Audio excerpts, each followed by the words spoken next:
We're talking to Maya and Gerhard Marx, who are visiting from South Africa here at Williams College, and they're here because there's a very interesting exhibit that Gerhard was part of preparing that's multimedia, and it's in the Williams College chapel and at other locations around campus.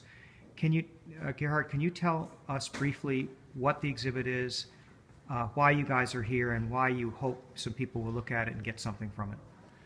It's a series of films that was made for a production called Rewind, a cantata for voice, tape and testimony. Rewind is a production that used archive footage from the Truth and Reconciliation Committee hearings in South Africa. And so it's a production that used testimonies of victims, transgressors, people whose lives were affected by apartheid South Africa, and uses those testimonies to create something of a kind of new poetic around that. What one hopes is that in some way the political nature of films like that filters into a very personal, private experience and somehow cuts through the particularities of politics into the very personal. And so it's really fantastic to be exhibiting in a chapel like this and to provide a space in which people can engage with these testimonies in a very private way. So this is really about the Truth and Reconciliation Commission in Yes. South Africa.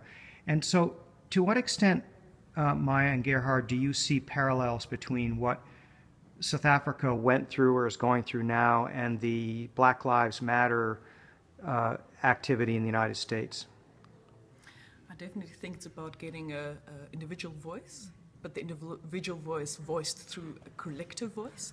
So when statements are being made about processes and events and memories, that we can all give testimony to that. We can always all give voice to that. So statements like, I can't breathe, references to the individual, that it's no longer just a kind of a large political statement, but it becomes a private or personal political statement also. It deals with the body, it deals with the individual. Yep. That's it. So this morning you were making a snowman for your children. How did that work out? Not very good. It was a failed snowman, definitely. I realized that there's far more experience involved in building something like a snowman than I expected. Well, thank you. Thank you.